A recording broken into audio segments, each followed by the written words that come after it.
Welcome back my YouTube channel sociology live study.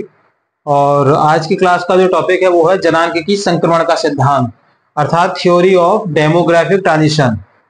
क्या है ये, तो इसको समझ लेते हैं। संक्रमण का मतलब होता है, पहले आपको जो जनांगीकी संक्रमण का सिद्धांत है उसमें संक्रमण शब्द को समझने की कोशिश करते हैं।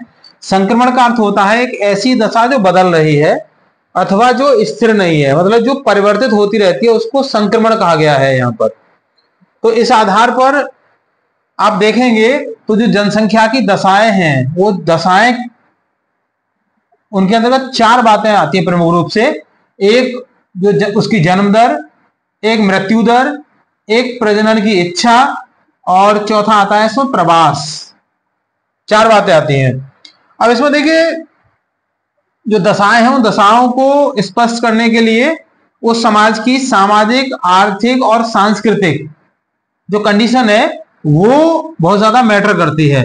एक समाजशास्त्री हुए जिसका नाम है नोटेस्टीन। नोटेस्टीन को जनांगीकी सिद्धांत का जनक माना जाता है, क्योंकि यह माना जाता है कि इन्होंने ही इस सिद्धांत को दिया है। इनके अतिरिक्त दो समाजशास्त्री और हुए हैं, वारेन थॉम्पसन और सीपी ब्लेकर। इन जो समाजशास्त्री हैं उन्होंने ये बताया कि जनसंख्या जो है वो एक जैविक तथ्य नहीं है, अर्थात ये प्रभावित होती है उसकी सामाजिक दशाओं से, आर्थिक दशाओं से और सांस्कृतिक दशाओं से। किसी भी समाज की जो सामाजिक दशाएं होती हैं वो, आर्थिक दशाएं होती हैं वो और सांस्कृतिक दशाएं होती हैं वो जनसंख्या को प्रभावित करती हैं। ऐसा माना वारेन थॉम्पसन और सीपी ब्लेकर ने।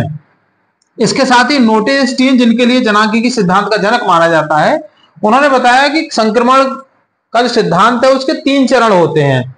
कौन सा? एक होता है संक्रमण से पूर्व का चरण, प्री ट्रांजिशनल स्टेज।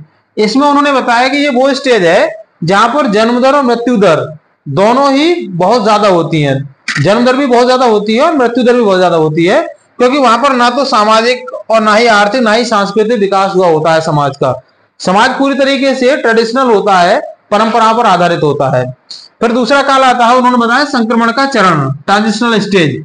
इसमें उन्होंने बताया कि यहाँ पर क्या होता है कि शिक्षा का विकास होता है और लोगों के पास जो उनकी आर्थिक स्थिति है वो थोड़ी सी ठीक होने लग जाती है।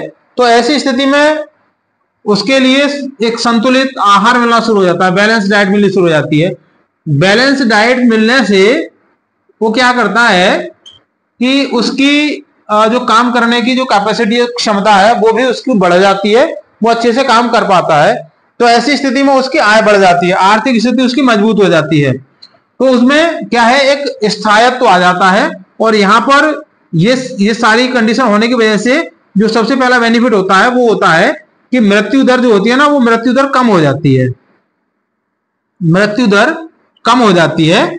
उसका सिंपल सा कारण है कि जब उसको बैलेंस डाइट मिल रही है, मेडिकल फैसिलिटी मिलती है, उसके पास अर्थव्यवस्था उसकी ठीक हो गई है, तो मृत्यु दर कम हो जाती है। लेकिन इस काल में जन्म दर तेजी से बढ़ती रहती है और यही संक्रमण का चरण है, ट्रांजिशनल स्टेज है, जिसमें जनसंख्या विस्फोट की स्थिति आ जाती है।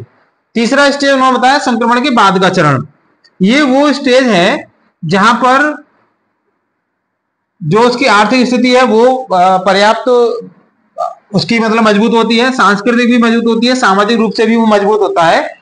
तो ऐसे में यहां पर क्या होता है ना, विलंब विवाह का प्रचलन हो जाता है। विलंब विवाह। और इस स्टेज में जैसे मैंने आपको बताया संक्रमण का जो चरण था उसमें मृत्यु दर ऑलरेडी कम हो चुकी थी। यहां पर आकर के और क्या होता है कि जो संक्रमण बाद का है ना, यहां पर जो जन्म दर है वो भी घट जाती है। विलंब विवाह होता है, विलंब विवाह में वो ज्यादा बच्चे पैदा करने का प्लान नहीं कर पाता, तो मोस्टली एक या दो बच्चे ही प्लान करते हैं। और कई बार तो ये देखा गया है कि बच्चे पैदा ही नहीं करते वो लोग। क्यों? क्योंकि सरकार की बहुत सारी सुविधाएं और खुद की जो आर्थिक स्थिति है वो इतनी मजबूत होती है, जिसके कारण वो संतान पर जो उनकी निर्भरता है ना उसको वो कम करने लग जाते हैं। वो ये बिल्कुल मान के ही नहीं चलते कि उन्हें बुढ़ापे में संतान की आवश्यकता भी होगी। वो ये मानते हैं उनके पास में इतना पर्याप्त धन है, पर्याप्त रिसोर्सेज है कि उनकी सेवा करने वाले बहुत सारे लोग उनके लिए मिल जाएंगे, इसलिए संतान की कोई आवश्यकता नहीं है। तो यहाँ पर क्या होता है कि कई बार बच्चों को पैदा करते हैं, कई बार बच्चों को पैदा नहीं भी करते हैं। विलंब विवाह के कारण एक या दो बच्चे पैदा करते हैं, इससे ज्यादा बच्चे पैदा नहीं करते। तो यहाँ पर क्या है, जन्म दर भी घट जाती है और मृत्यु दर भी घट जाती है। ठीक है ना। दोनों ही स्टेजें एकदम कम हो जाती हैं।